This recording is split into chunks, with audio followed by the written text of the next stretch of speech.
Odisea Pizza y Hamburguesas Jimmy's House presentan.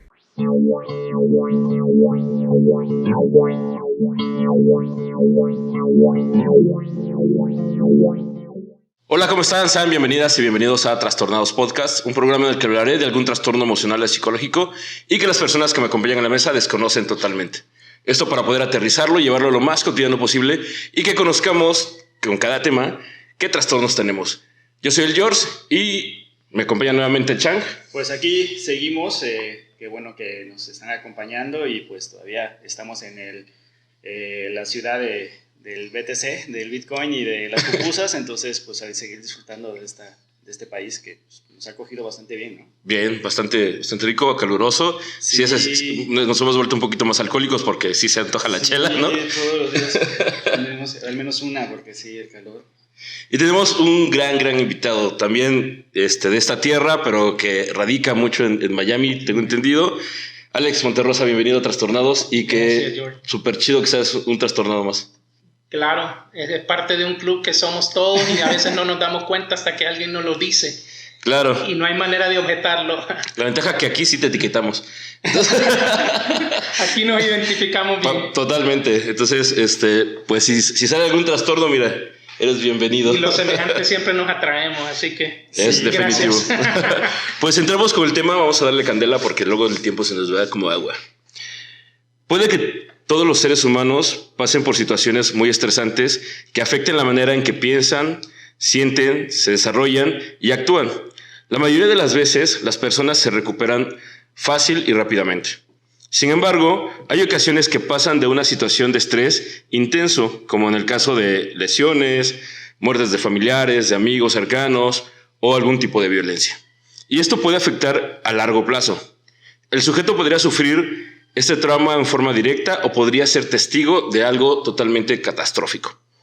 Para no darle tantas vueltas, queridas trastornadas y trastornados, hoy hablaremos de un trastorno que si afecta a partir de un mes continuo, es en ese momento sobre el trastorno y se vuelve bastante común y mucho más común de lo que creemos. Hoy vamos a hablar del trastorno por estrés postraumático. ¿Qué han escuchado? Desapego, ¿no?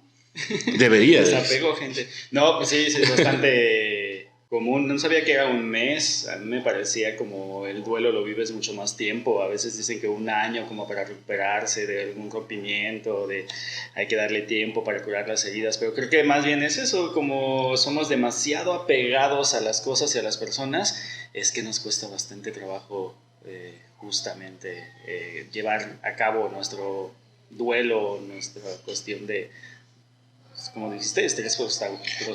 Ajá. Trastorno por estrés post-traumático.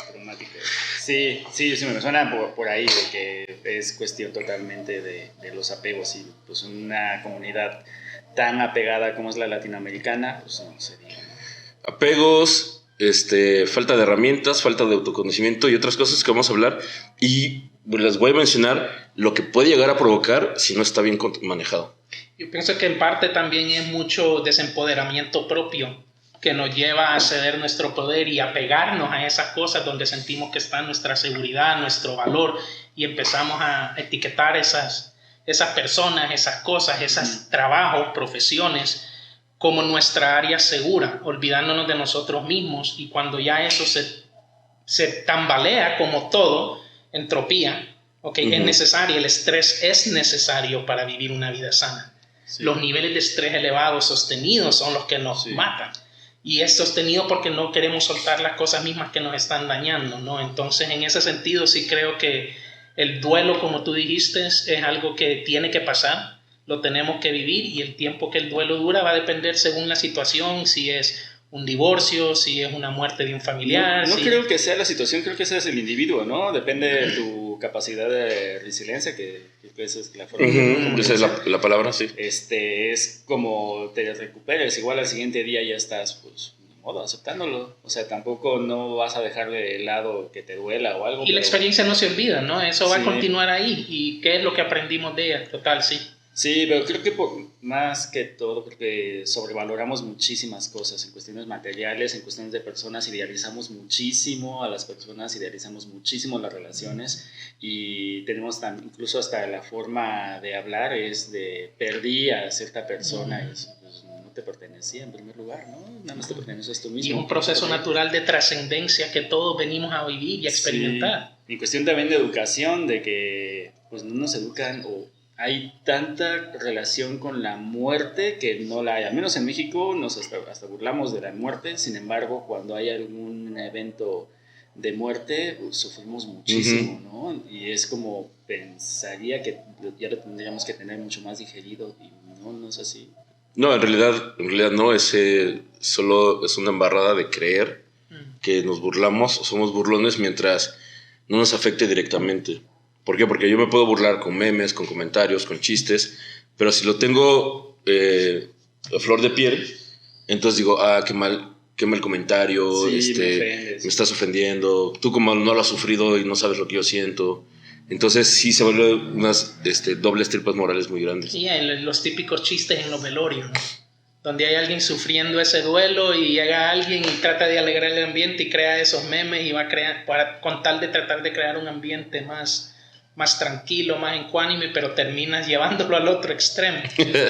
Sí, claro. El estrés, el trastorno por estrés postraumático tiene que ver con un suceso en específico, así como lo han dicho. Sí, puede ser la muerte de alguien, puede ser, por ejemplo, sucede mucho con la gente que va a la guerra, que va prácticamente surgió después de ciertas guerras con soldados estadounidenses o gringos y empezaron a ver que existían como muchas actitudes de trauma con respecto a esa situación. Por ejemplo, cuando fue la cuestión de las Torres Gemelas, cuando hay algún terremoto, algún incendio, o por ejemplo, si vemos a alguien caer de un edificio, el impacto que eso nos pueda provocar, entonces nos provoca situaciones como de mucho estrés, de no poder dormir, de tener pesadillas con ese suceso, de estarlo reviviendo constantemente, de estarlo platicando. Por ejemplo, cuando te asaltan, y a mí me pasó una vez que me asaltaron en Ciudad de México, bueno, realmente en Ciudad de Nezahualcóyotl, que es bien fino el asunto, y se subieron al transporte público y soltaron un disparo en el piso, nos quitaron todo. Entonces pasé prácticamente unos días, no puedo decir que un mes, pero sí pasé unos días, que iba caminando en la calle y escuchaba que alguien se acercaba y me asustaba. Y era como por esa sensación de inseguridad que te provoca el suceso, ¿no? Eso es el nivel de estrés postraumático, el trastorno.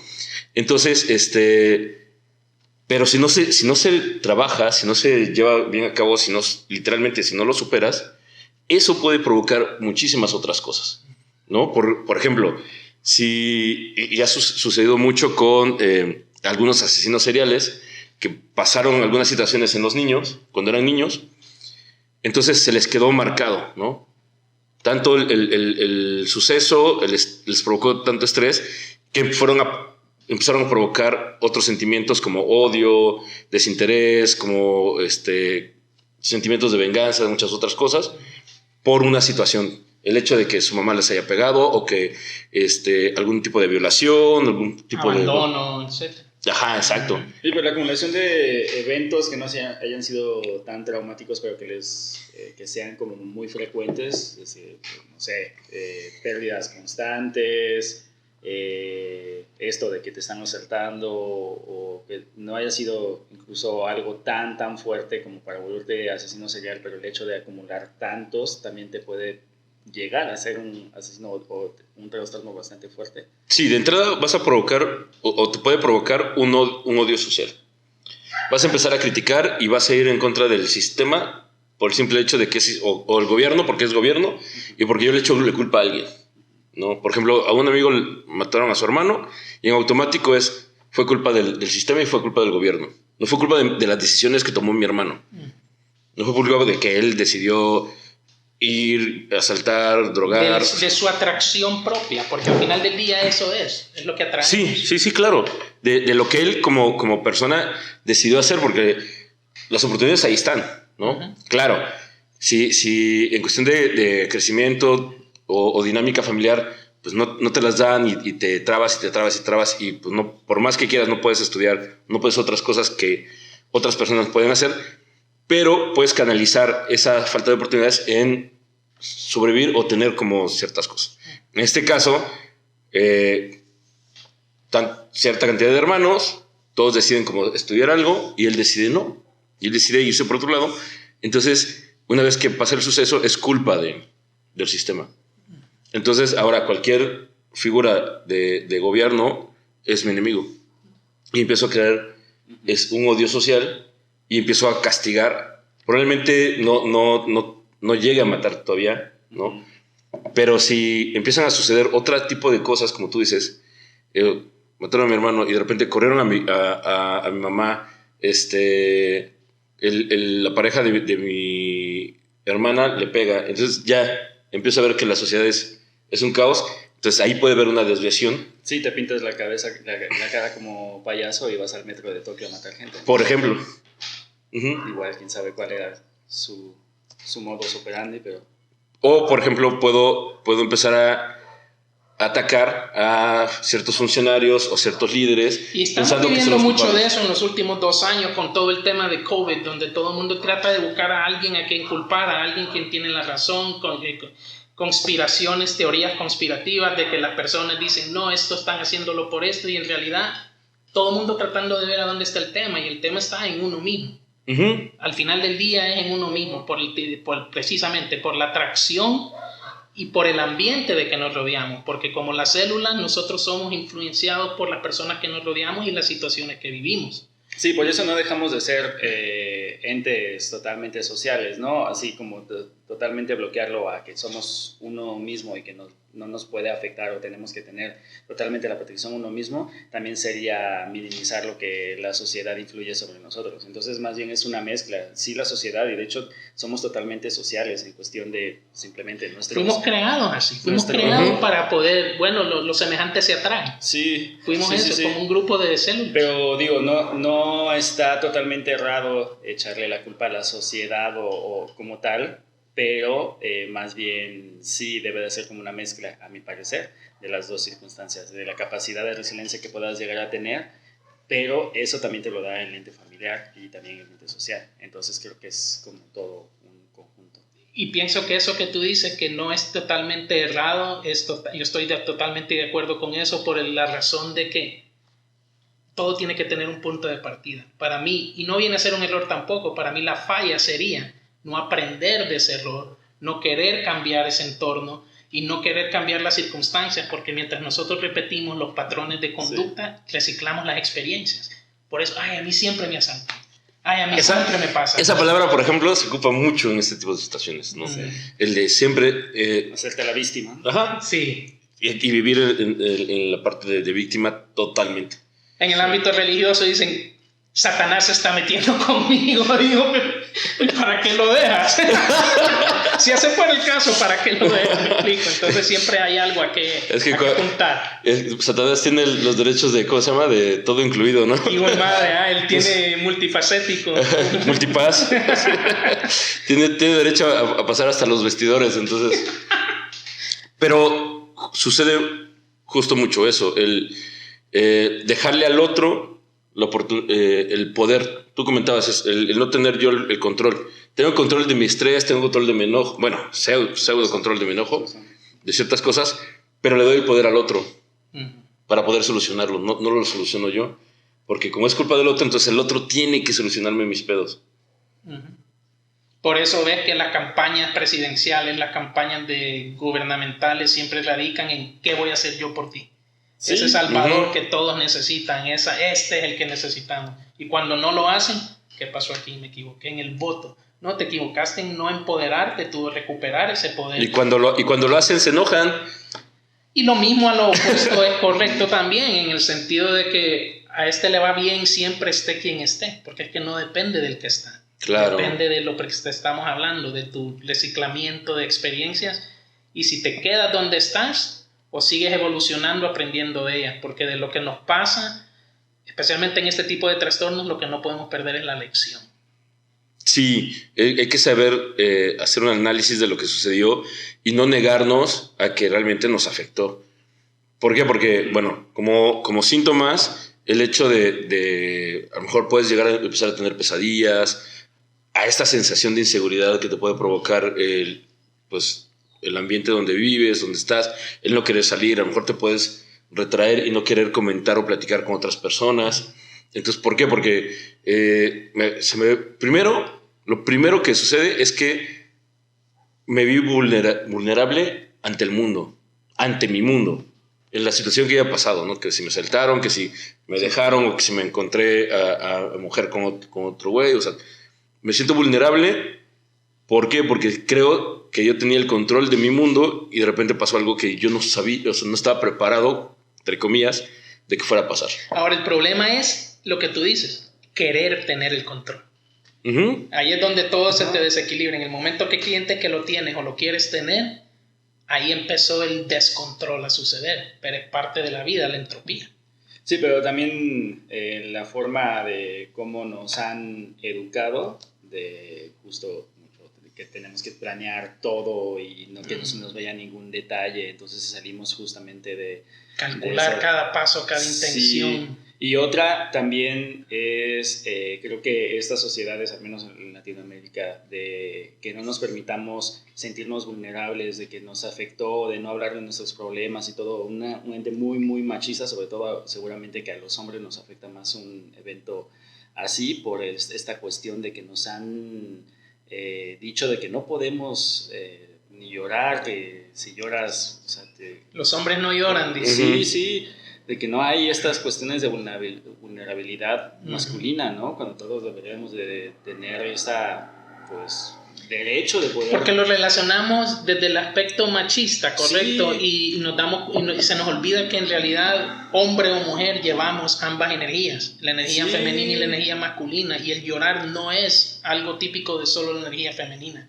es un método de poder expresar nuestros sentimientos a través de algo que fuimos equipados para hacerlo, pero para evaluar. Y el hablarlo simplemente, ¿no? Eso. No hay esta cuestión, esta apertura de poder hablar de nuestros problemas. O sea, con los amigos así incluso podemos hablar de repente de ciertos problemas o me pasó tal cosa y luego se te pasa. Minimizas muchísimo este tipo de circunstancias. O lo utilizas para burla, entonces mejor te callas. Mejor me callo. Y uno mismo se agarra hablándole a sus cercanos cuando le dice, no llores, ¿por qué lloras? Cuando debería decir, llora y sácalo todo. Claro. Pero es cultural. Ajá, pues te digo. Sí, porque lo que sucedió es que el llanto se volvió sinónimo de debilidad. Entonces las mujeres, como en este pensamiento machista, la mujer es la que llora, es el sexo débil, es la que no puede, es la que no debe votar, es la que no debe estudiar. Entonces, si tú lloras, entonces te estás bajando al nivel de una mujer. ¿Qué es lo que dicen? A pesar de que hay grupos feministas, estos rollos así de, ya vas a empezar de niñita, ¿no? Ya estás como nena. O pegas como niña. O pegas como niña. Oye, yo he visto mujeres en la UFC que pegan como hombres. No, que pegan con la capacidad que tienen. Entonces, pegan como hombres, pegan como hembras. Que están entrenadas para eso. Claro, que pegan con la capacidad que les ha dado el entrenamiento y la fuerza que han provocado. Porque justo, ve como en automático, pegan como hombres. Entonces el hombre es superior. Y lo tenemos bien arraigado. Sí, Está bien cabrón poder romper con eso. Por eso digo que estas implicaciones sociales, o sea, la sociedad está influenciando muchísimo simplemente nuestra forma de hablar y eso tiene repercusión justo en todas las cuestiones que hacemos y decimos, ¿no? Para con los niños también, el hecho de que digas... Había un reportaje de que le entrevistaban a varios niños y qué significa que pegues como niña, ¿no? Y los niños sí decían así de que eres débil y todo, pero las niñas así de que eres muy fuerte y todo, o sea, no tienen esa implicación, eso en Estados Unidos, en ciertas regiones, ¿no? Pero sí hay una implicación, o sea, hay como una influencia bastante fuerte de que al menos a los hombres nos han dicho de que te minimizas, o sea, lo que acabas de decir. Y eso es influencia de la religión, de la sociedad. O sea, el machismo viene muy, muy influenciado y está en la médula de las religiones, ¿no? De hecho, se me hace como muy extraño que se están o proliferan las religiones más en las mujeres, siendo que hay una represión muy constante Bien cañón. de las mujeres en las religiones. Porque hay ciertas iglesias, y no vamos a entrar profundo en eso, porque no se trata de eso, pero la verdad es que ciertas iglesias lo que terminan haciendo es buscando los pacientes. La iglesia es el hospital espiritual para muchos. Sí. Entonces ellos tienen un buen número en cuanto a las mujeres, porque las mujeres son las que son oprimidas, las que son golpeadas, las que son detenidas, las que son burladas. Y tienen que ir a soltarlo en algún lugar donde sí sean bien recibidas. Y no nos desviamos del tema, porque estamos hablando de situaciones traumáticas y qué sucede después de una situación traumática. Y muchas de estas situaciones religiosas, ¿no?, provocan este tipo de cosas. Porque muchas se vuelven sectas. Porque con una seguridad de un libro al cual le dicen que ahí está toda la verdad. Un líder. Una misma comunidad. Y es la traducción de un líder. Y traducción, ¿cómo se llama? Con a velocidad y ventaja, porque es de, yo lo voy a interpretar de acuerdo a mi percepción y de acuerdo a mi aprovechamiento y necesidad.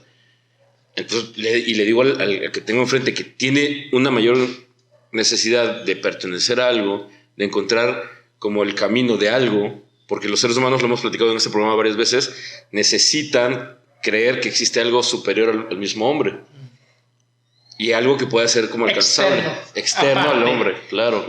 Entonces, yo lo que cuando me dicen, ¿tú en qué crees? Yo creo en la capacidad que tiene el hombre para crear y destruir cosas.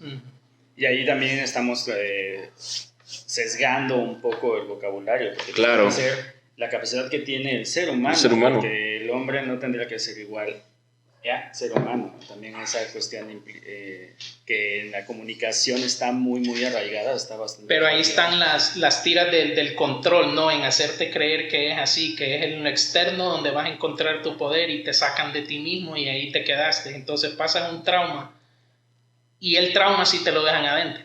Sí. Porque vas y te lo recalcan y te dicen, y hiciste esto, el pecado. Sí, que el pecado no es nada más que fallar la diana, fallar el blanco. Muchas personas creen que el pecado es lo que te lleva al infierno, que si crees que existe, bueno, buen viaje. Sí. Pero el pecado es fallar el blanco, eso es todo. ¿Y quién no falla el blanco? ¿Y quién determina cuál es el blanco? Pues, para empezar. Sí. O sea, ¿dónde le tengo que atinar, güey? Sí, ¿dónde está? Para empezar, ¿no? Pero sí, está bien complejo. Digo, y ahorita que estamos aquí en esta mesa puros hombres, pues claro que está bien complejo el poder romper con muchas cosas. Y es como el día a día ir viendo y darte cuenta. Y sí, estadísticamente sufre más el hombre el estrés postraumático porque socialmente creemos tener mayor control de las cosas. Creemos que somos mucho más prácticos y porque no nos damos la oportunidad de soltar emocionalmente las cosas. ¿Qué sucede? El hombre tiene que ser práctico, tiene que solucionar rápido alguna situación. Con una chela se te pasa. Ajá. Salud, por cierto, salud. Ese día se me gastó. Pero aquí tenemos el refil. Entonces, ¿qué sucede? Que en el momento que nosotros nos salimos de esa... Vamos por la tangente, que no estábamos preparados para hacerla, para entender de que así sucede, que también que puede llegar momentos en los que no vas a tener control porque no estás en tu área, porque fue algo extraordinario, porque a lo mejor ibas caminando y de repente de la nada empezaron a agarrarse balazos y tú no estabas listo para eso. Y claro que te vuelves vulnerable y claro que te vuelves sensible y claro que vale la pena hablarlo, llorarlo, expresarlo y sacarlo. ¿Por qué? Porque si no lo haces, sí se vuelve un cúmulo de situaciones que tú crees que puedes controlar, pero que al final de cuentas no está pasando. Te controlan a ti. Bastante. Entonces, de repente dices, es que desde que le pasó tal cosa, de repente se irrita de la nada, o tiene dolores de cabeza, o le tiembla la mano, ¿no? Sí. O llega tarde al trabajo, o se le olvidan las cosas. Entonces, ¿por qué? Porque empezamos a ¿la palabra? Sometizar todo aquello que no podemos sacar. El cuerpo lo dice, si tú no lo expresas, si tú no lo sacas, yo lo voy a empezar a sacar con alergias, con dolores de cabeza, con constante gripe física. Cánceres, o sea, enfermedades terminales. Y terminamos nosotros con nuestra vida por no terminar relaciones, por no terminar ciertos capítulos en nuestra vida que son secuencias nada más de ciclos que deben de ir pasando de uno a otro y quedarnos ahí en lo que nos mata, quedarnos ahí en lo que nos atrapa. Ahora, ¿cuáles serían algunas de las herramientas que pudiéramos equiparnos para cuando caigamos en un efecto postraumático? Uno, sí, lo que decía Chang, no ser aprensivos. Entender de que, sí, claro, a lo mejor esta tablet es mía, ¿no? La compré o me la regalaron, como haya sido como haya sido, esta madre es mía. Pero va a durar lo que tenga que durar. Entonces, si de repente un día no funciona por el uso, porque Borrachazo. Ajá, un borrachazo, una descarga, lo que quieras, hay gente que se pone mal. No mames, mi tablet, mi computadora, mi teléfono, ¿y ahora qué voy a hacer? Y eso lo vemos mucho hoy con la tecnología, que supuestamente nos facilita todo y lo que nos ha causado es mucho estrés cuando pasan situaciones claro. Antes, y digo, somos como contemporáneos, en los 90s, ¿te acordabas? Por lo menos de 30 números telefónicos. Los tenías aquí, ¿no? El del trabajo, el de la escuela, el de los amigos, de la novia, el de la otra novia, y con pedos. El tuyo y con pedos, ¿no? Y así, yo creo que terminaba en algo. Sí, pero no está mal. O sea, la cuestión es de... Sí, nos va a facilitar, pero lo que dices es de el apego o la superdependencia que tenemos. Si pasa algo, y lo he escuchado así de... No me importa tanto el aparato, sino todos los datos que tengo dentro. Ajá, pero al final de cuentas estás poniendo... Y es que justo eso iba con lo de los números telefónicos. Es de... Le ponemos tanto, como sea, situación emocional al aparato, que creemos que sin él ya valimos madre en cuestión de la información que estamos generando en ella, o que creemos que tenemos en ella. Es como, y hoy día menos, ¿no? Con toda la información que está en las nubes, es de, sí, me compro otro y lo descargo todo lo que tenía. Mejor pierdo una que otra cosa, pero no todo. Y te das cuenta que no pasa nada. Las fotos que uno tiene, eso también es demasiado... que son cargas de imágenes donde antes nos quedaban todas acá. Ahora tomamos la foto y ni nos damos cuenta de lo que tomamos hasta que lo vemos. Sí, y esas situaciones de que, estoy con mi hija acá y mira qué buena madre soy, pero todo el tiempo estoy con el celular. En redes sociales estamos diciendo, ¿no? Entonces, ¿qué pasa? Uno, sí, a trabajar la cuestión del desapego y darnos cuenta que tanto las cosas como las personas no van a estar con nosotros, van a estar con nosotros el tiempo que tengan que estar. Como no sabemos cuánto tiempo es eso. Y eso es tema de expectativa. Sí, claro. De la expectativa que uno tiene a aferrarse a algo, y el desapego obviamente es cuando suelta la expectativa puede... Claro, porque es lo que nos enseñan. Eso nos enseñan las novelas, las caricaturas, los cuentos, las películas. O sea, nos enseñan... La misma religión, ¿no? De la vida eterna, por ejemplo. La vida eterna, ¿no? Que es entonces... Que empieza cuando ya no estemos aquí. Que empieza cuando la te mueres. Vida eterna. Ajá. No, pero que van a ser, van a estar pareja, por ejemplo, en un matrimonio que van a ser toda la vida. Toda la vida, ¿no? Junto con un león, por ejemplo, ¿no? Vemos el Atalaya, ajá, este libro de los testigos de Jehová, ajá, y sacan una foto con un león al lado. Ahora sí que aguas con rascarle los huevos al tigre. Que el güey nunca le va a dar... En el paraíso no le va a dar hambre al cabrón.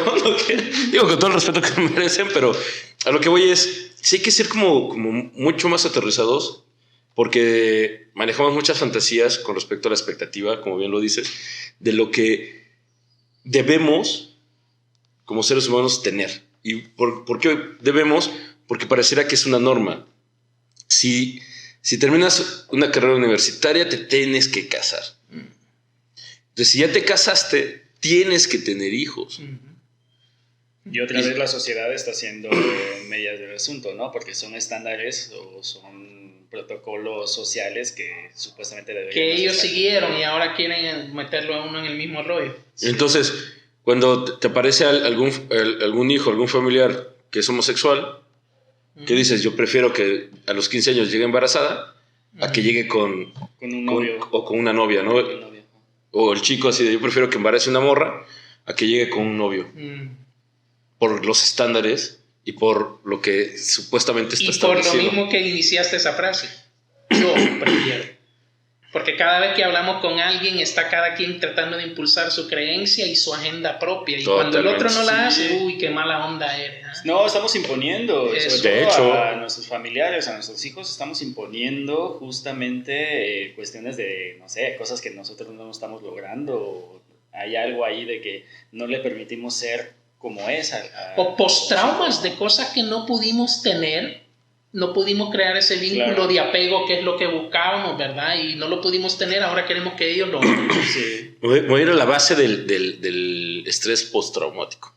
Es el no. El no, el primer no que podemos hacer conscientes como seres humanos cuando estamos en la infancia, que normalmente es consciente, de acuerdo a estudios, entre los 2 años y medio, 3 años de edad. O sea, ya bien consciente. ¿Por qué? Porque tú le dices a un bebé no, que quiere agarrar un cable, y tú le estás diciendo no te lo metas a la boca. Y el bebé más piensa que está jugando. O sea, realmente la cuestión del lenguaje es como de... Y ve que se sonríe el papá o la mamá o tienen una interacción, ni siquiera entiende que es la sonrisa, pero esta interacción es como de, güey, yo que estoy chido. Entonces, como hay comunicación conmigo, yo sigo jalando porque hay comunicación conmigo. Por eso, creo que eso que has dicho es súper sabio en cuanto a la dirección de ello. Un niño a la edad de 6 años aproximadamente ya ha escuchado la palabra no aproximadamente de 70 a 95 mil veces. Fácil. Es la que más ha escuchado. Fácil, entonces, dime qué trauma tenemos que... ¿Será que puedo hacer eso? No, pero no. Y vienen las inseguridades. Ah. Ya no te atreves a hacer las cosas. Entonces... y cuando tenemos que decir el no, no lo decimos. Pues porque claro. Entonces, un no agresivo, ya cuando es entendido de que está mal, puede provocar un estrés postraumático. Porque imagínate que justo regresemos como algo que tengas en tu espacio, en tu casa, que para ti tiene mucho valor económico o sentimental, ¿no? Porque aparte, con la parte de aprensiva es que ese es el vaso que ocupaba la bisabuela, güey. Sí. ¿No? Está en la vitrina aparte, ahí lo tengo. Y solo se saca el día del aniversario de la bisabuela y en Navidad. Y por el niño es un vaso y lo agarra y ¡no! Y si lo rompe, peor, porque aparte le parte a su madre, ¿no? Entonces, eso, claro, ese no puede provocar 30,000 cosas que podemos decir, no mames. Por eso, sí, claro. Claro, porque no sabemos... Me estás poniendo la mente a pensar y está en algo donde yo digo, las decisiones de las más profundas que yo he tenido que tomar en mi vida han venido de parte de un rechazo o un no de alguien, porque el no viene disfrazado también, de diferentes maneras, no solo es la palabra, sino el rechazo, un gesto o algo. Sí, claro. Y a mí estaba pensando en lo que hablabas, me pusiste a volar la mente ahorita, mis decisiones a veces que me han llevado a otro nivel son cuando he recibido ese rechazo y he recibido ese no. ¿Cómo que no? ¿Cómo que no se puede? Sí, igual como el estrés, o sea, puedes llegar a ser una motivación. La cuestión es cuando te quedas justamente en ese limbo, ¿no? En esa cuestión de sentirte mal y que no puedes superarlo y esta cuestión de... Y estrés, la palabra en español es tensión. Cuando hay tensión, deja de haber atención. Y ahí perdemos enfoque, ahí perdemos secuencia, rumbo y nos quedamos en ese limbo. Por eso mucha gente que va al psicólogo, que fue una vez al psicólogo, dicen, es que me preguntaron qué pedo con mi infancia y qué pedo con los psicólogos que todo el tiempo preguntan por la infancia, están bien pendejos. ¿Por qué? Porque dependiendo de la situación, dependiendo del problema, lo que vas a trabajar, también es no abusar tampoco de esa información, ¿no? Porque hay cosas que están en la infancia que ahí se queden, que no tienen por qué jalarse. Pero sí, por ejemplo, en este caso es como desde dónde viene tu problema de inseguridad, desde dónde viene el no poder superar situaciones, desde dónde viene y lo voy a decir de la manera en que de repente se dice coloquialmente, en las herramientas que te dieron las personas que estaban a tu alrededor. No, ¿por qué? Porque la herramienta que te dio tus padres, y en ocasiones adoptamos miedos que ni siquiera son nuestros, son de nuestros padres. Y es que como yo no sé nadar, entonces tú no vas a nadar, porque a mí me da miedo el agua. Cuidado con el fuego, no te acerques a la cocina. Porque una vez yo me quemé. Pero quiero que seas un buen chef. Sí, claro. Esa disonancia cognitiva mata también. O ya llega una edad, ¿cómo es posible que no sepas cocinar, no? Así, pues, ¿cómo es posible? Porque nunca me permitiste. Ajá. Y dependiendo a eso, nunca me permitiste, fue la herramienta que me diste. Entonces, como me diste, vamos a decir, un martillo, ahora todo lo veo como clavo. Y cuando pego con el martillo es porque le estoy dando a un clavo. Y esa es una herramienta que tenemos. Entonces, dense cuenta cómo, sí, desde el origen de cosas que vemos muy cotidianas, muy básicas, puede provocar muchas cosas. Tampoco, y cuando he dado conferencias de escuela para padres, que normalmente le nombramos, le decimos, no hay, o sea, si hay libros, si hay fórmulas, si hay guías, pero no hay una ley que diga, tú sigues estos 10 pasos y ya, ¿no? Digo, no son los 10 mandamientos de ser un buen padre, no existe. ¿Por qué? Bueno, si hay, YouTube está lleno de eso, pero... bueno, sí, claro, 30,000 cosas, pero No existe una fórmula certera, ¿de acuerdo? Porque el derecho de crearlas está. Sí, está. Porque justo, yo, por ejemplo, alguna vez me entrevistaron preguntándome cómo pueden hacer para que los niños en aislamiento, ahorita en pandemia, no se vuelvan locos, ¿no? Digo, es que es muy complejo. ¿Por qué? Porque yo te puedo decir, ponles actividades, ponles que jueguen juegos de mesa, que salgan al patio así de... Es que no podemos salir porque vivimos en una zona de departamentos y están cerradas las áreas comunes. Entonces, ¿cómo lo saco al patio? No tenemos hay muchos patio. papás que también no tienen herramientas, ¿no? Es decir, le No ponen tienen las actividades, sí, pero yo no sé leer y escribir. Mancha la pared.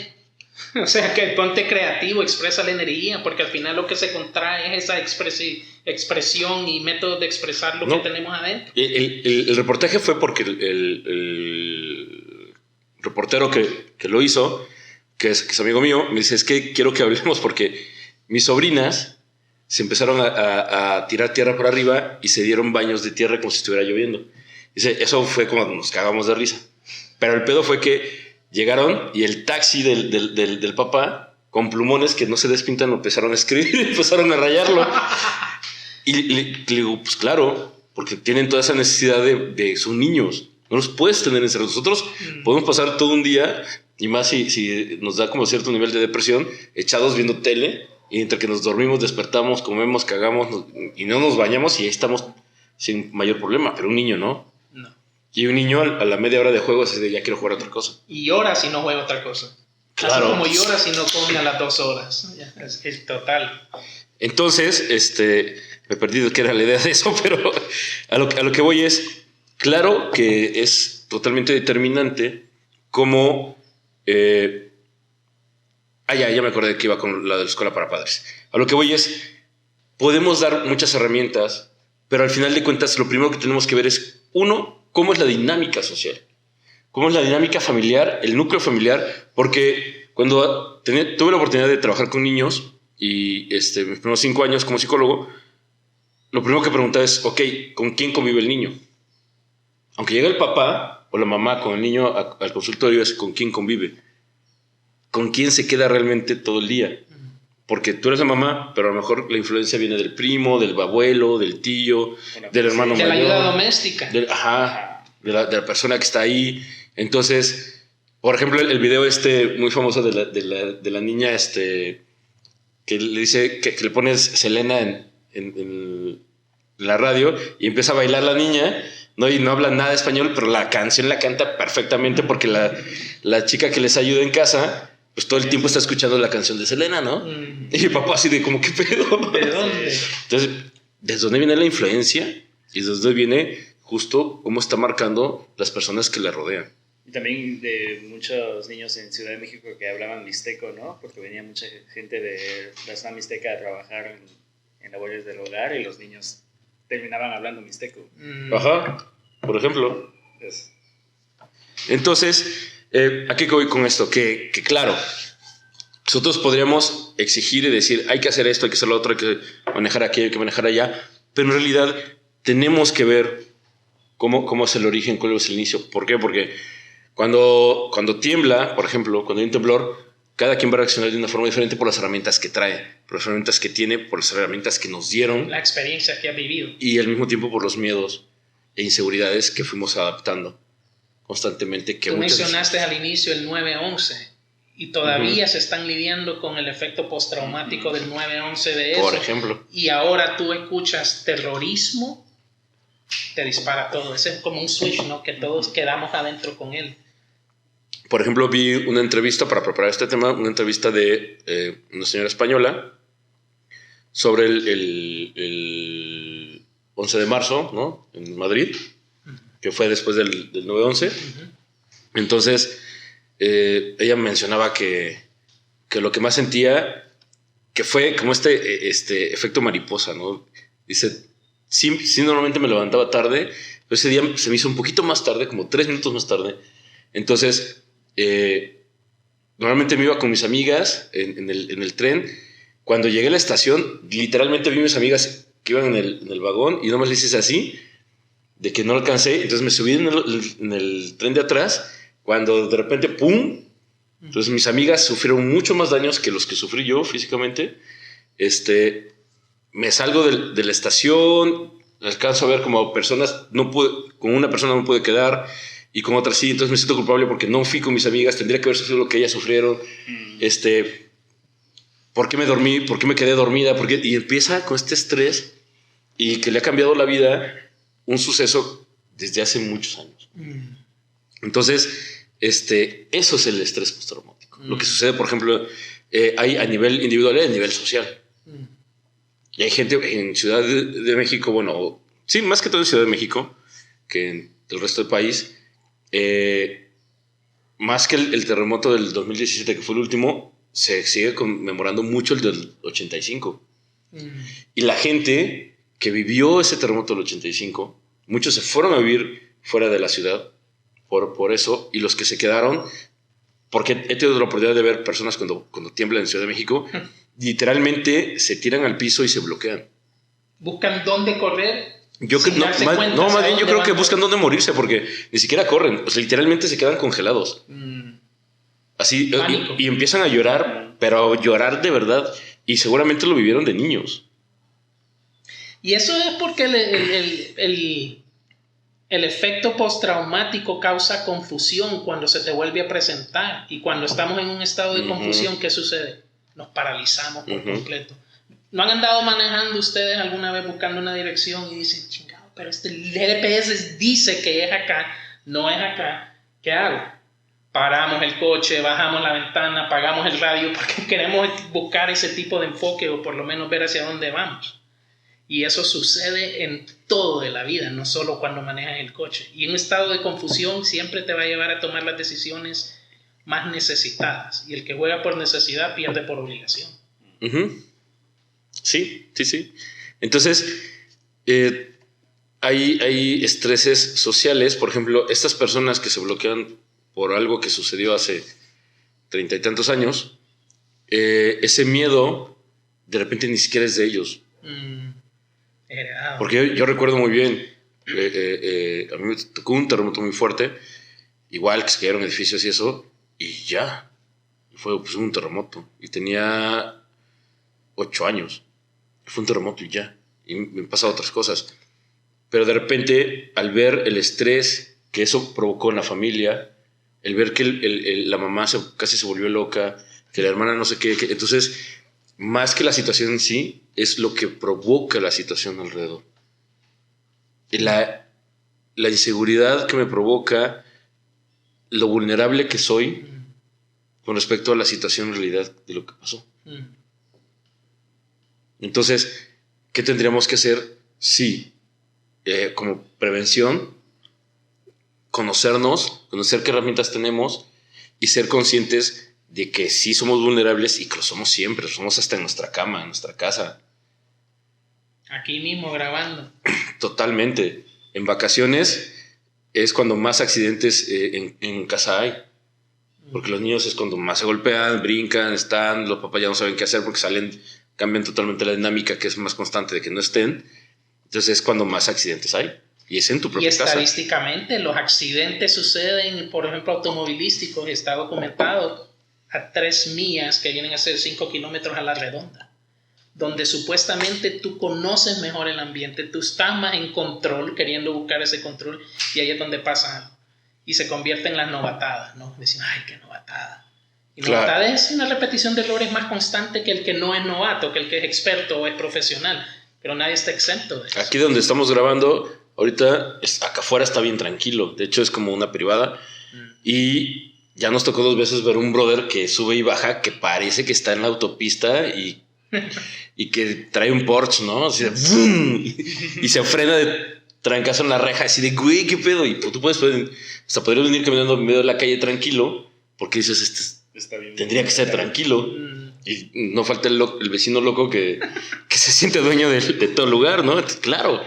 Y imagínate que te provoque, entre más cercano estés de tu área de confort, entre más cercano suceda esa situación traumática, más vulnerable te vas a sentir. Entonces, por eso es lo que dices, que alrededor de 5 kilómetros de tu hogar, que es tu núcleo, es tu búnker, sucedan las cosas. Por eso, cuando entramos a nuestra casa y vemos desorden de que se metieron a robar, nos roban nuestra vulnerabilidad y nuestra dignidad y nos roban muchas cosas. De entrada. Porque normalmente así esté cayendo proyectiles nucleares, tu desarrollo, tú te metes debajo de tu sábana y te sientes seguro. Porque tú creas... que es un tema de conciencia totalmente, porque si entras y ves el desmadre en tu casa y lo primero que piensas es ¿qué se va? Y uno siempre se va a lo demás de valor, ¿verdad? Es el apego a lo material. Se va a lo demás de valor y después si en realidad te das cuenta dices, ya no puedo hacer nada. Desde el momento que entraste y al final del día todo suma. Y te crea una sensación de temor porque, porque dices, se supone que empiezas a hacer un análisis, que dejé abierto y si dejaste todo cerrado y aún así entraron. Pones cámaras para la próxima. Eso ya viene después. Pero en el momento sí. No puedo dormir porque siento que se van a volver a meter. Porque qué bueno que no estuve en casa cuando entraron. Que alguien cuando entra en una casa así es que ya te vigiló y sabe que no estás. Saben que no estás. ¿No? O sea, no lo va a cagar a meterse. Sí. Solo que sea un violador o un nivel de psicópata más elevado, ¿no? Pero alguien que te va simplemente a robar tiene perfectamente ubicado de que no estás. O una ex que quería agarrarte adentro. Ahí sí el nivel postraumático es muy fuerte. Ahí sí, no, relaciones. Ahí pones cámaras, ¿cómo se llama? Francotiradores, o sea.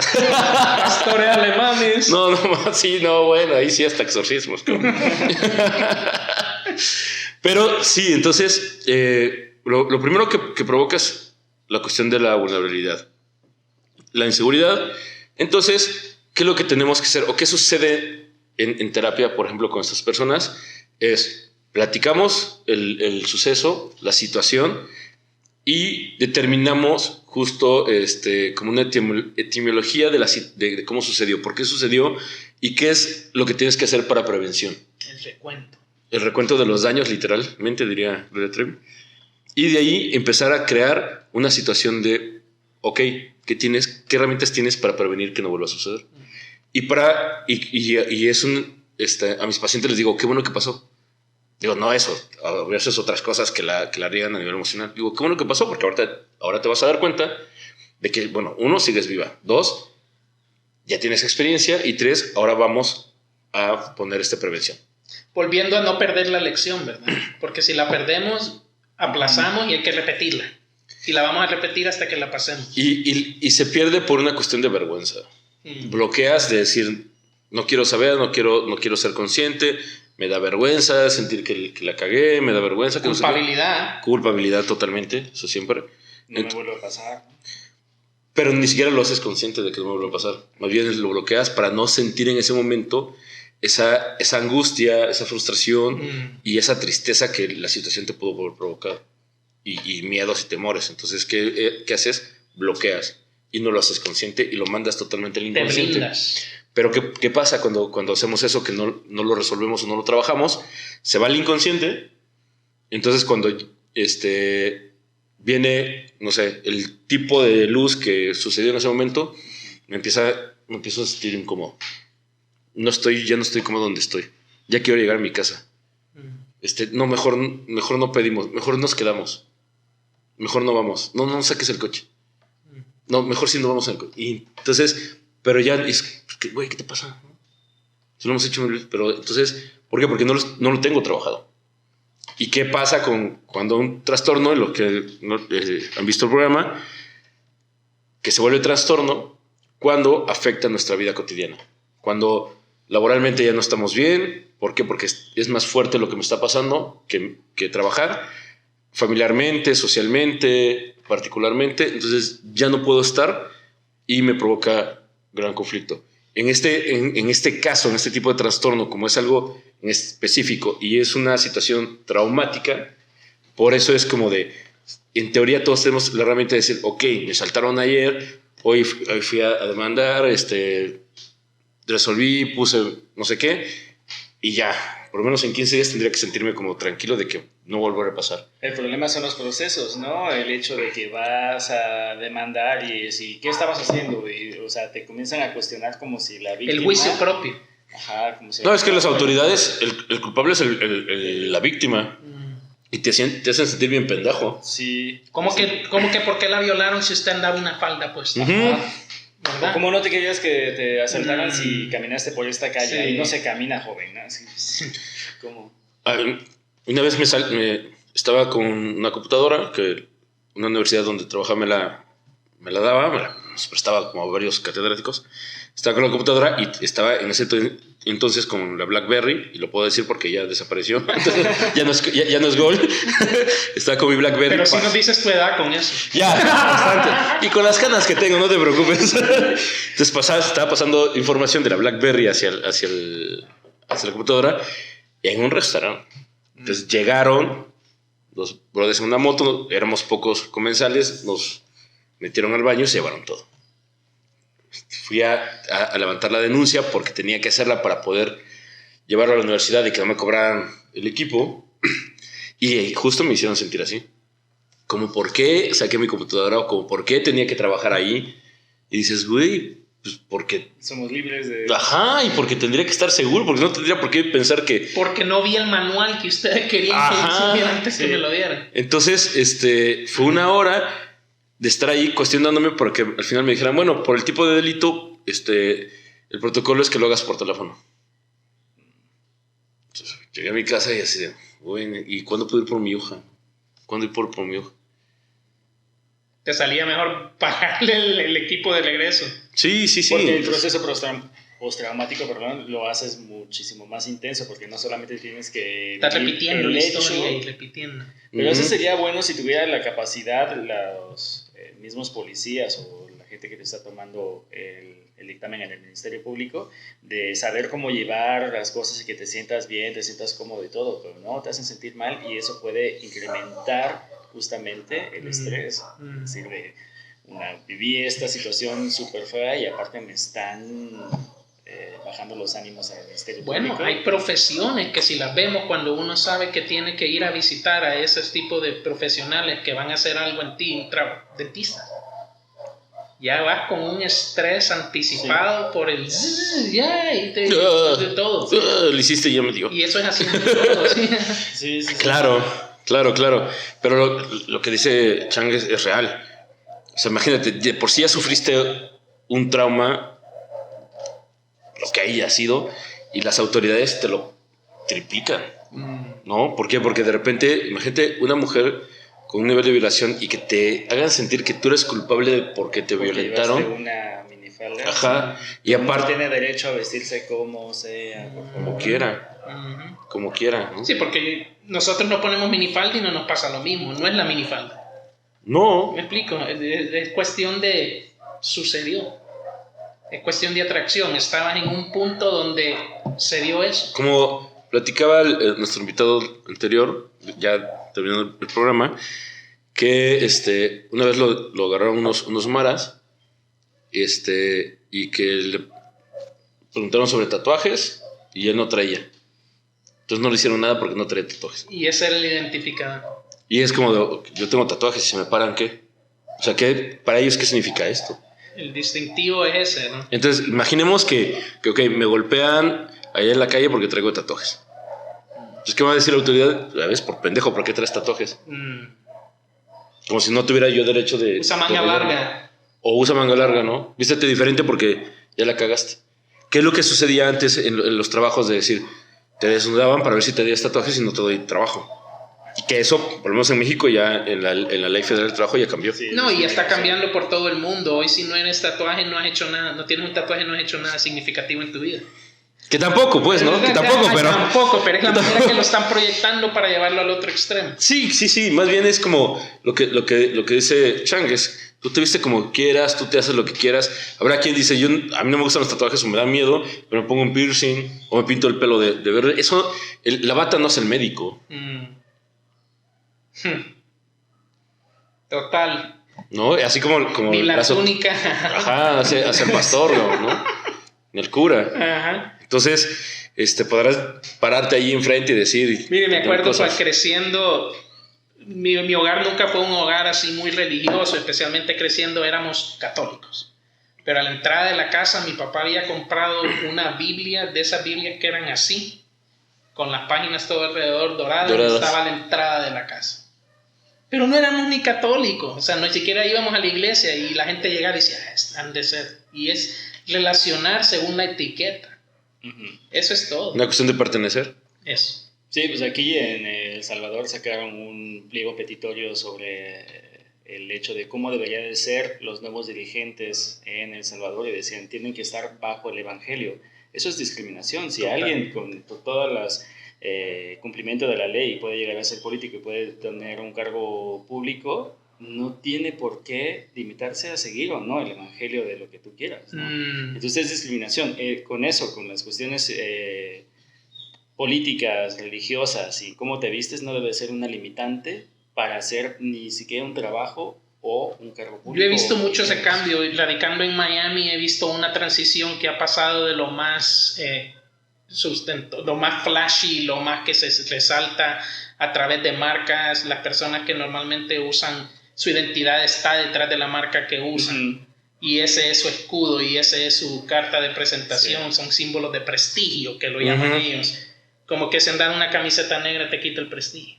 ¿Me explico? Entonces a eso se está cambiando más. Pero sí creo que las generaciones actuales vienen con una serie de cambios donde ya esas cosas están quedando atrás. Pues ojalá, digo, hay de todo, ¿no? Así ¿Qué dirías tú, George, en lo que has visto en tu práctica y eso que ves que vienen con las generaciones nuevas? Mira, México, que es tan complejo, es un país demasiado grande. Sí, es potencia. Es que te puedes encontrar absolutamente de todo, ¿no? Pero a mí lo que me sorprende, y lo he dicho con las personas que he estado aquí en El Salvador, es que estoy sorprendido del nivel de religiosidad que existe. Creo que no se han avanzado muchas cosas por mucho lo que dice Josué, ¿no?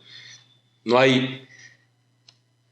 Como si no, primero no hay una cuestión religiosa, el avance social, económico, educativo, deportivo, cultural, no existe. Entonces, yo lo he dicho siempre, yo respeto todas las ideologías. Como psicólogo no me caso con algo porque justo no tengo problema de atender a un musulmán, como atender a un católico, como un evangélico, como un mormón. Pero sí me doy cuenta de que aquí sí es importante saber.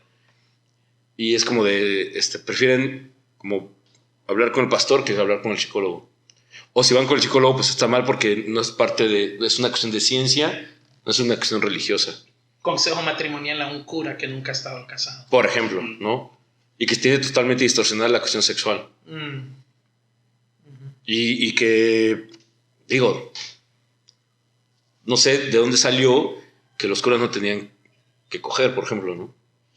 Sale de la Iglesia Católica porque ellos, todo lo que es de la Iglesia Católica le pertenece a la Iglesia, y en el momento que un cura se case ya la herencia le queda a la familia y no a la Iglesia. Por eso los niños le pertenecen al cura. Todo, a la Iglesia. Todas las obras de las monjas, de los curas, de todo quedan en la Iglesia. Entonces, sí. No hay que diluir la fortuna. Mira, hay una distorsión muy grande con respecto al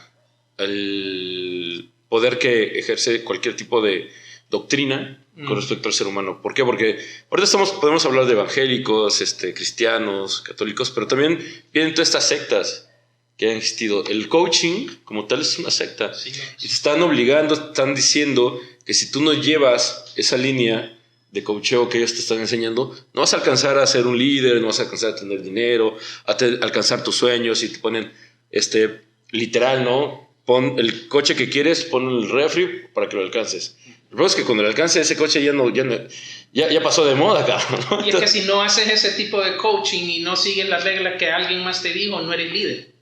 Y hay una connotación con tener un buen coach o hacer las cosas bien y liderazgo, y ninguna tiene que ver con la otra. De entrada, no. Y segundo es, ¿qué significa? O sea, ¿para qué te sirve ser líder? Y además el tipo de liderazgo, ¿no? Es bien distinto el liderazgo de Cristiano Ronaldo al de Messi, ¿no? Los dos son súper buenos, pero uno te va a proyectar otro tipo de cosas. Pero ¿y quién tiene la razón? Para ti mismo. Del equipo con quien uno juega. Es que tiene que ver hacia ti mismo, porque lo estamos viendo hacia el exterior. Ser líder es lo que voy a mover, las montañas que voy a mover. No, ser líder es cómo me muevo yo. Y ahora sí que me vale madre si me siguen o no. ¿Por qué? Porque a lo mejor Messi y Cristiano tienen su vida. Ahora, pero la definición de un líder no es alguien que tiene seguidores, como tal. Un líder sectario, ¿no? Un líder sectario, sí. ¿Verdad? Sí. Porque si me dicen, si no te sigue nadie... Entonces estás llenando una cuestión de egocéntrica. Entonces te llevan a querer crear una cierta manipulación para poder tener esa atracción. Igual no lo pongas como líder, sino como alguien exitoso. Alguien exitoso también. ¿Qué significa el éxito? Y ¿Cuál es tu definición del éxito? Todo el mundo lo está etiquetando como esta cuestión que los coaches te están vendiendo, ¿no? De que el que tenga gran poder adquisitivo y que se puede dar el lujo de ser. Y el tema de los coaches es como el tema de los profesores en las universidades. Está lleno de teoría y muy pocos han inclusive puesto en práctica lo que enseñan.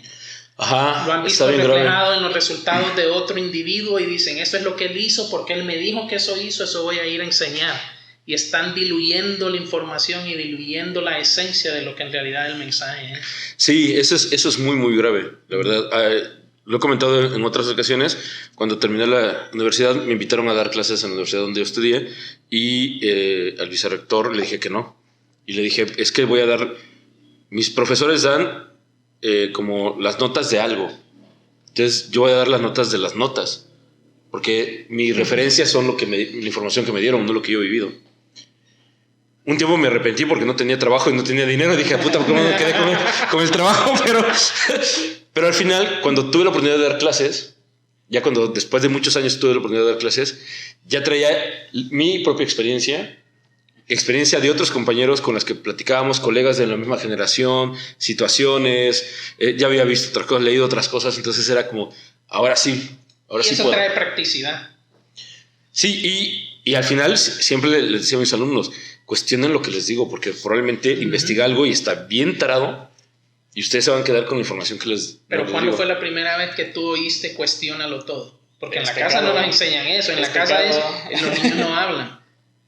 No, porque yo lo digo. Y volvemos al inicio con lo que empezamos, que nos ponen en un entorno donde nos ponen figuras de autoridad a nuestro alrededor, que no saben ni mierda para lo que necesitamos, saben mucho para lo que ellos necesitan.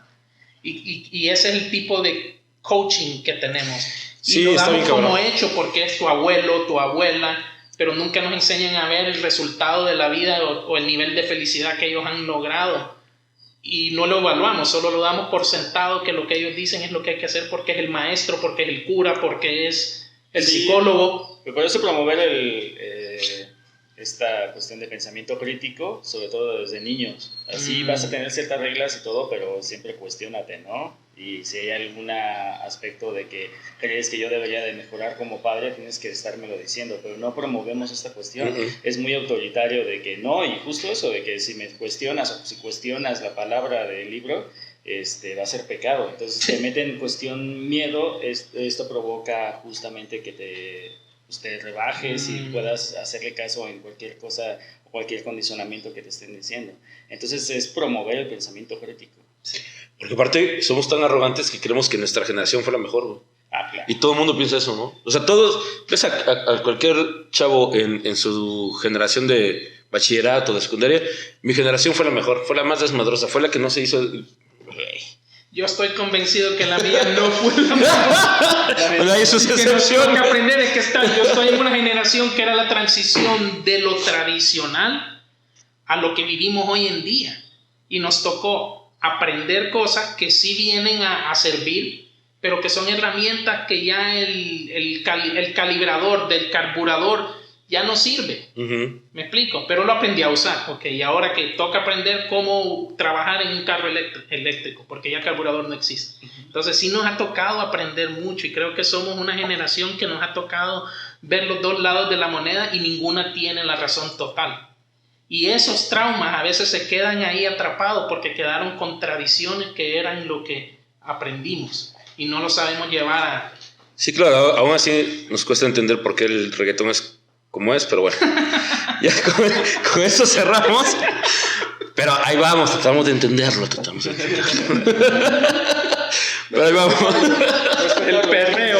El perreo está bien. El perreo para mí creciendo era ir a la esquina en Miami a comer perros, o sea, hot dogs. Ese es el perreo, como Vamos a cambian perrear, los tiempos. claro. Como el Crush, ¿no? Que era un refresco. Sí, sí. Y ahora no. Sí, vamos adaptando muchas cosas. Pero bueno, para concluir, hay que saber detectar. Y creo que este punto es muy personal. El detectar cómo nos afecta algo, sí hacerlo consciente y aceptarlo. Los demás probablemente se van a dar cuenta de nuestro cambio de actitud, de nuestros miedos, de nuestras angustias y sobre todo los pretextos que vamos a poner para movernos y hacer las cosas cotidianas que normalmente hacíamos después de una situación traumática. Entonces, si dura una semana, es normal. 2 semanas, dices, bueno, güey, fue la semana pasada. Sí, porque ¿no? tampoco es, ok, ya me pasó, ya lo olvidé. No. Hay que ser conscientes de que, güey, así de no mames. O sea, y el clásico de tómate una cerveza para el susto y un bolillo para que no te dé diabetes, ¿no? Que en México es así, te asustas o te pasa algo, pues cómete un bolillo, o un pan, perdón. Qué rico, sí, un bolillo. O tómate una chela, ¿no? O remojas el pan en la cerveza. Entonces, pero después de un mes, si continúas con ese nivel de temor, de paranoia, de susto, de inquietud, de no poder dormir, de ataques de ansiedad, probablemente de depresión, entonces sí es un foco rojo. Menos de un mes. Menos de un mes resuelto. va bien. Un mes o más. Un mes, yo creo que... Ya que llamarte a ti. Ya cuando pasas la tercera semana, sí es como decir, güey, creo que no lo estoy superando. Ya. Creo que sí me está afectando. Digo, tampoco es como de, ¿cuándo fue el 24? Todavía 3 días más de susto. Sí, ahora, no hay una dosis exacta para todo el mundo. No, claro que no, porque es lo que estamos hablando todo este rato. Depende de las herramientas de cada quien, depende de la dinámica de la familia, depende del apoyo, claro, que te den. Habrá quien te diga, ay, no mames, ya, güey, ¿no? Y minimice tu problema, pero mientras tú sepas que sí te está afectando y que llegas al trabajo y así de, no mames, ¿no? Recuerdo que la primera semana después de que me fuese asalto fue decirle a mi ex esposa, ven por mí, 10, 11 de la noche, ven por mí, no quiero irme en el transporte, y ya después no había posibilidades, era decir, no puedo. Interesante, tú has hablado de ese asalto 2 o 3 veces en lo que hemos estado aquí. Claro. Y la pregunta no es que te robaron, no, fue la experiencia. Exacto. Porque al final lo que se llevan es irrelevante. Por cierto, fue otra BlackBerry. O sea que ya fue hace ratos y todavía... Ya. No digo, porque fue como mi experiencia más traumática. El que no lo cuentas no significa o sea, el que lo cuentas no significa que esté mal. Lo que me refiero es la forma en que lo cuentas y ¿por qué? Porque habrá quien que lo cuente y diga y empieza a llorar, ¿no? Después de 10, 15, 20 años. O sea, a eso me refiero. Yo, la única vez que me han asaltado a mí, que así, me han asaltado 2 veces. Una fue como yo resignado, pum, llévense el dinero, qué bueno que tenía dinero, no me hicieron nada. Cuando ves la pistola aquí, no hay nada que tenga valor. Pero sí, la primera vez que lo hicieron fue precisamente en este país, andaba visitando. Y a una tía mía, por seguir la tradición, ella viajaba en bus a todos lados. Y yo decía, paguemos taxi. No, tú eres de Miami y tú no entiendes eso y eres muy fresa y eso. Me subo al bus, Antes de bajarme del bus, me ponen una cuchilla así y me roban el anillo de matrimonio. Estaba recién casado en ese momento. Esto ya fue hace 28 años aproximadamente. Y me ponen ahí, me roban el anillo y yo dije, chingado, me robaron el anillo. Nunca más volví a usar. Eso fue lo bueno. Nunca más volví a usar. Para que veas que todo tiene una cuestión positiva si lo sabes manejar. Pero sí, es cuestión de no hablas de lo que te quitan, hablas de lo que te pasa.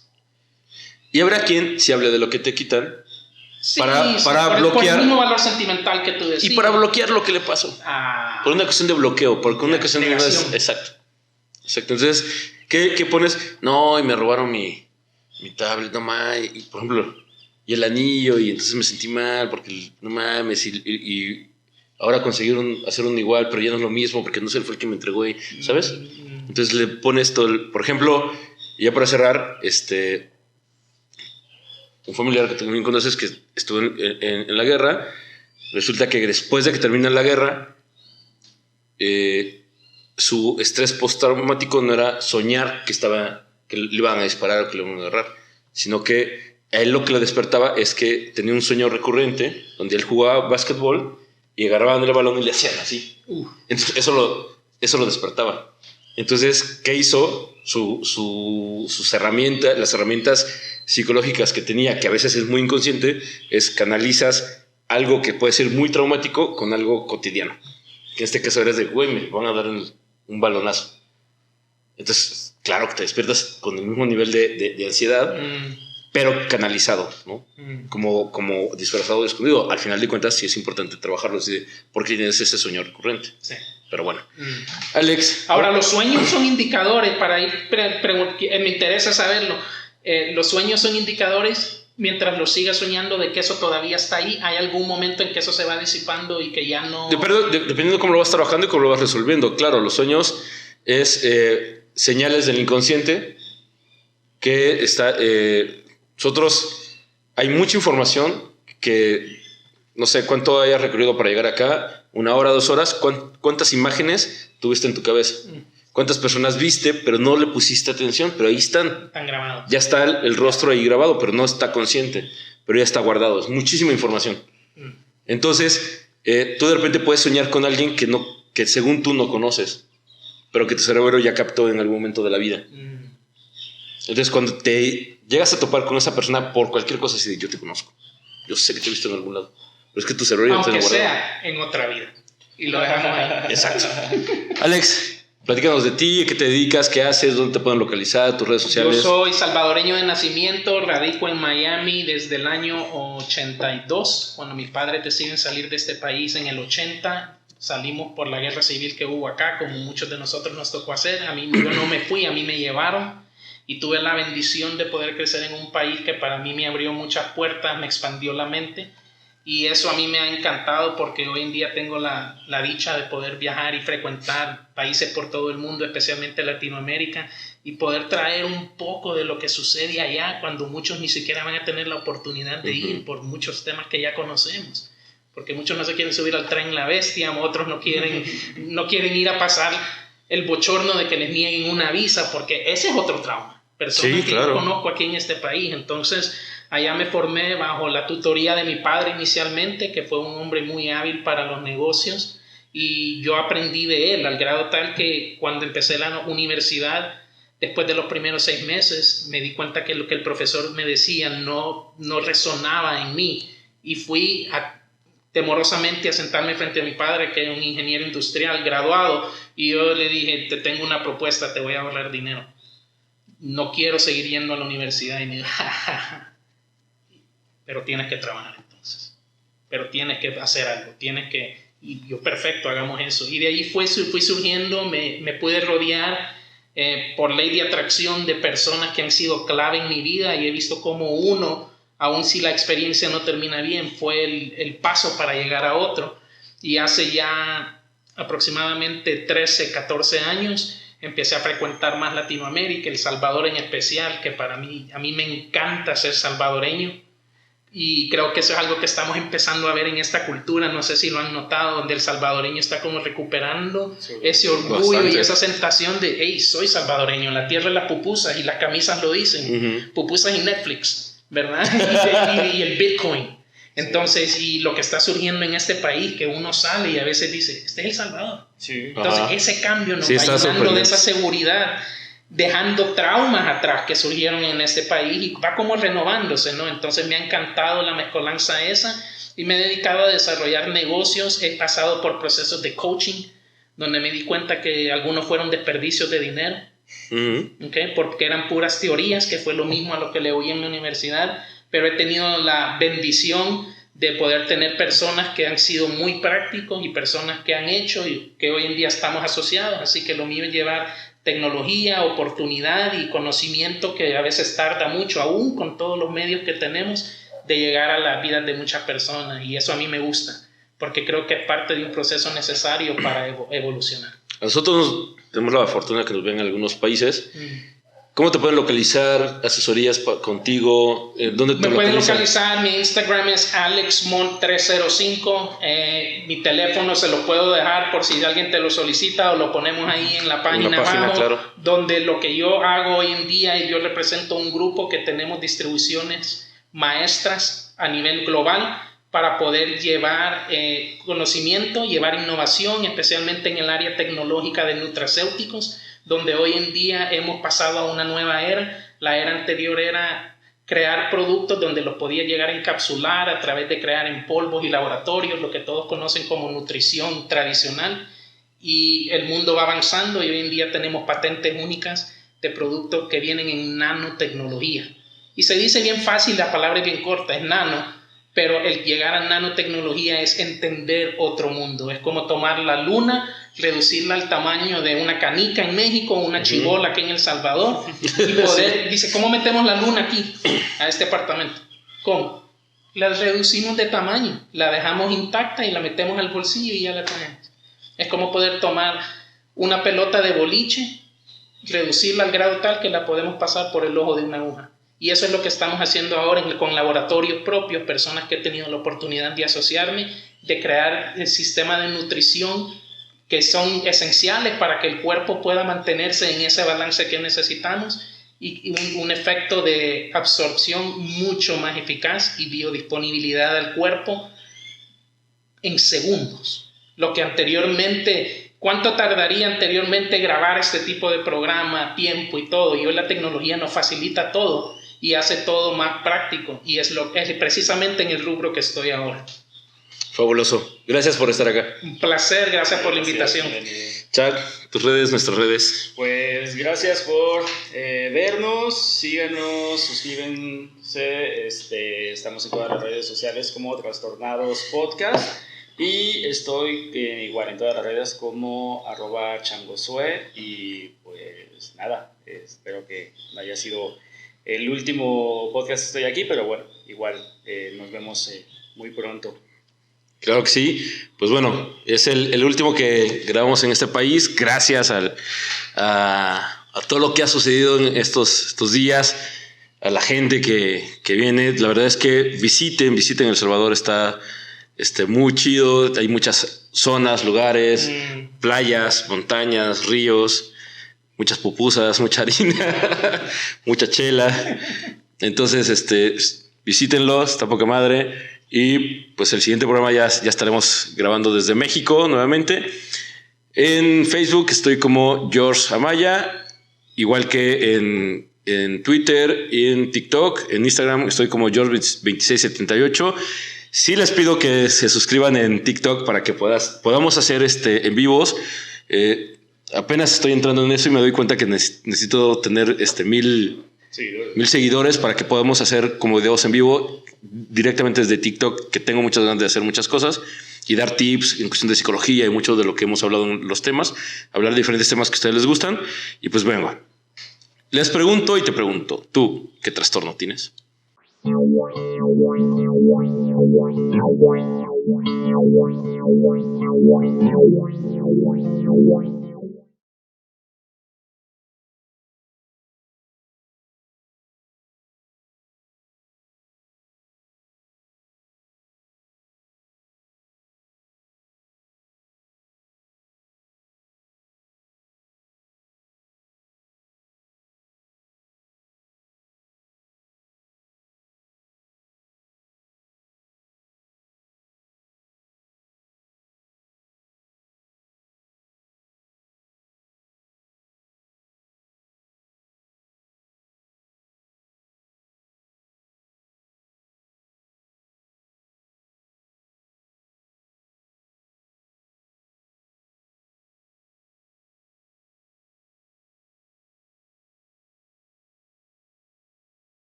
No, gracias a ti por venir. Gracias. Al contrario.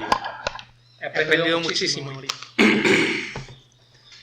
Qué buena manera de enseñarle a la gente a través de conversar, compartir experiencias y anécdotas. Es que al final eso, Mm. yo creo un